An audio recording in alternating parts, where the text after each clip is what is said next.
Bienvenue sur Africa 24 dans cette nouvelle édition du QG News. Au sommaire de l'actualité, arrestation de djihadistes présumés au Mali après l'attaque meurtrière de Gourmar Rousse dans la région de Tombouctou lundi 3 août. L'armée a appréhendé 5 personnes impliquées dans cette action terroriste. Conseil de sécurité de l'ONU, l'Afrique continue de revendiquer un siège permanent avec un veto. Le continent demande une réforme du système et plaide pour l'élargissement des sièges de membres non permanents à plus de 10 membres élus par l'Assemblée générale. Les Nations Unies avancent par ailleurs que le nombre de personnes sous-alimentées a reculé de près d'un quart en 25 ans, passant pour la première fois sous la barre des 800 millions. Exemple du Cameroun qui a réduit de manière drastique la sous-alimentation dans le pays. Mais avant de développer ces titres, attaque en cours dans un hôtel au Mali. Les forces armées maliennes étaient déployées ce matin à Sévaré, dans le centre du pays, pour tenter de mettre fin à une attaque d'hommes armés. Le site est notamment fréquenté par le personnel de la MINUSMA, la mission de maintien de la paix de l'ONU.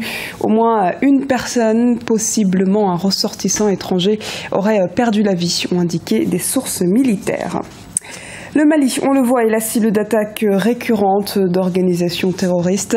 L'attaque de Gourmar Rousse lundi 3 août est intervenue 2 jours après une embuscade qui avait été tendue à l'armée malienne à Nampala, aussi dans le centre du pays. Les autorités viennent d'annoncer les premières arrestations, comme nous l'explique Ibrahim Ndiaye.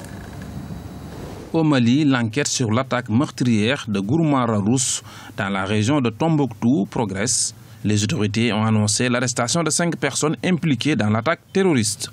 Ces individus sont soupçonnés d'être liés à AQMI, Al-Qaïda au Maghreb islamique. Le mouvement islamiste avait revendiqué l'attentat. Depuis le mercredi, 5 personnes présumées coupables de cette attaque ont été arrêtées à Gourmar Rousse, parmi lesquelles d'ailleurs on signale la présence d'un ancien député. Et aujourd'hui, actuellement, à l'heure où nous parlons, ces détenus, ces présumés sont arrivés à Tombouctou où ils doivent subir quand même des interrogatoires entrant dans le cadre des procédures, en tout cas qui les concernent.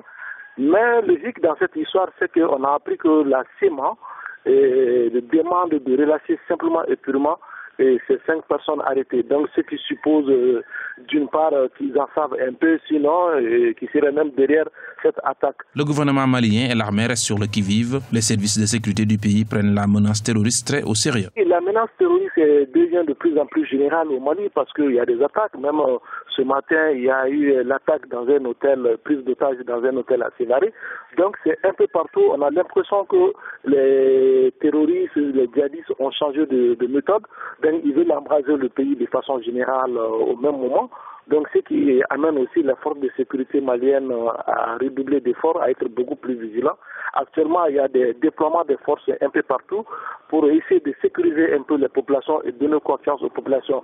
Mais la tâche s'avère très difficile quand on sait que pour la plupart de ces actes, certaines populations sont directement impliquées parce qu'il s'agit de questions religieuses.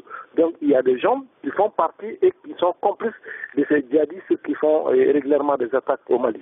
Rappelons que l'attaque survenue le lundi 3 août avait fait au moins 11 morts. Certains de ces victimes appartiennent à la MINUSMA, la mission des Nations Unies au Mali. Au Sénégal, les avocats de Karim Wade pointent du doigt la Cour suprême.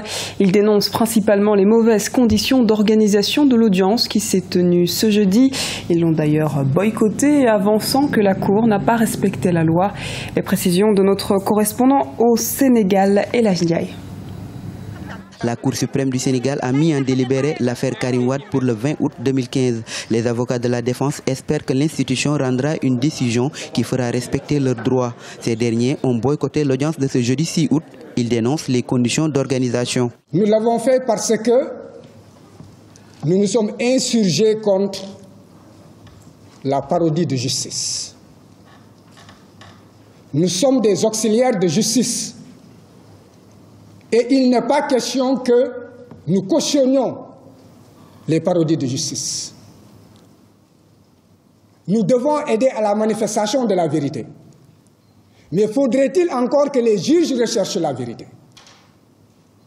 Et non pas que les avocats soient là pour justifier effectivement des décisions qui probablement sont décidées ailleurs. Les demandes des avocats de l'accusé portent sur plusieurs points, dont notamment la récusation de l'un des juges de la Cour suprême qui était directeur de cabinet du ministre de la Justice du Sénégal à l'époque de l'investigation dans l'affaire Karim Wade.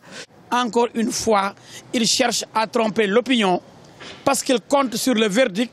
Ils attendent le verdict parce qu'ils ont déposé leurs conclusions. Mais comme aussi ils savent qu'ils ne peuvent pas gagner ce procès, malgré la grande campagne internationale de dénigrement du Sénégal, malgré les nombreux avocats choisis dans les barreaux du monde, malgré la grande campagne d'information et de manipulation de l'opinion, le droit sera dit. Et comme nous avons le droit avec nous, nous savons que nous allons gagner. Les avocats de la défense ont d'ores et déjà fait savoir qu'ils ne seraient pas présents lors du délibéré de la Cour suprême le 20 août 2015.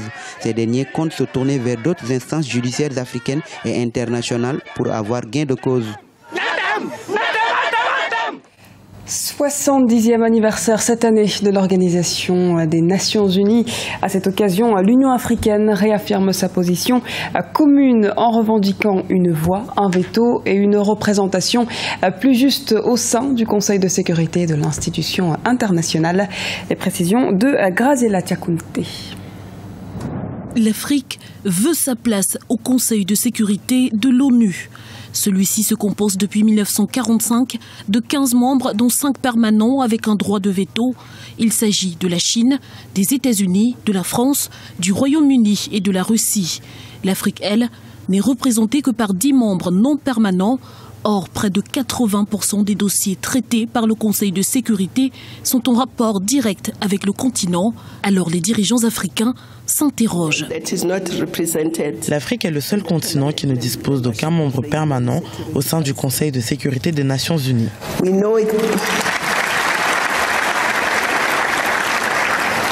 Nous savons que ce n'est pas une décision unilatérale.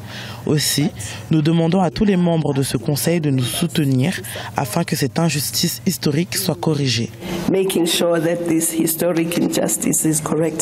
Une injustice historique qui doit être corrigée pour préserver les intérêts de l'Afrique sur une base plus juste et plus équitable. L'Union africaine réclame au moins un membre permanent avec un droit de veto, une requête plus que légitime au vu des avancées politiques et du poids géostratégique du continent.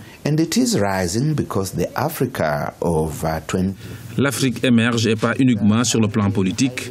L'Afrique de 2015 est une Afrique extrêmement instruite, rien à voir avec l'Afrique de l'époque des indépendances. Un long chemin a été parcouru depuis lors, depuis que le continent est sous la gouvernance d'Africains. Une place de membre permanent au sein du Conseil de sécurité des Nations Unies permettrait au continent d'avoir un regard africain sur les problèmes africains pour y apporter des solutions africaines afin que celui-ci ne soit plus à la périphérie des instances mondiales et peut-être qu'enfin la voix de l'Afrique aura un écho considérable à l'échelle internationale. Le Cameroun a rejoint le rang des pays ayant atteint le premier objectif du millénaire pour le développement fixé par les Nations Unies. Le pays a en effet réduit la population souffrant de la sous-alimentation de 38,8% en 1992 à 15,4% en 2014. Un reportage de Narcisse Noumbé, notre correspondant au Cameroun. Le Cameroun franchit un nouveau cap dans son combat pour l'éradication de la faim. Le pays a atteint depuis 2014, soit un an avant la fin de l'échéance, le premier objectif du millénaire pour le développement fixé par les Nations Unies. Objectif qui consiste à réduire de moitié le nombre de personnes sous-alimentées. Selon les derniers chiffres de la FAO, l'Organisation des Nations Unies pour l'alimentation et l'agriculture, le nombre de Camerounais sous-alimentés est passé de 4,7 millions en 1992 à 2,3 millions en 2014, ce qui représente moins de 5% de la population. Ces efforts reconnus par la FAO ont été couronnés par un prix décerné le 8 juin 2015 dernier à Rome, en Italie. Ce prix pour le Cameroun représente essentiellement un réveil. Ça veut dire que ce que nous faisons, c'est fait et les gens sont intéressés. Nous sommes suivis de part et d'autre, notamment à l'extérieur du Cameroun. Et c'est pour cela qu'il est important que nous puissions maintenir le cap des actions entreprises depuis une dizaine d'années. Parce que l'objectif est pas seulement de réduire la faim, mais de faire que l'agriculture devienne une activité qui produit des richesses. Pour le gouvernement et les producteurs agro-pastoraux camerounais, cette performance est à mettre avant tout à l'actif du monde rural. Ce n'est pas le gouvernement tout seul, c'est avec la population qui est restée au village, qui a eu le courage de rester au village, ou qui a le courage de rentrer au village, parce que c'est aussi l'enjeu d'aujourd'hui. C'est un honneur pour nous, parce que normalement les prix décernés au Cameroun reviennent aux agriculteurs, éleveurs, aux agro-sylvo-pasteurs du Cameroun. Nous nous approprions que c'est notre prix et nous en sommes vraiment très fiers. C'est le résultat de la dure labeur des seigneurs de la terre du Cameroun. 72 pays en développement sur les 129 suivis de près par la FAO ont déjà atteint ce premier objectif du millénaire pour le développement. Le Cameroun fait partie des 29 qui ont atteint l'aspect le plus rigoureux de cet objectif, à savoir réduire de moitié le nombre de personnes souffrant de la faim.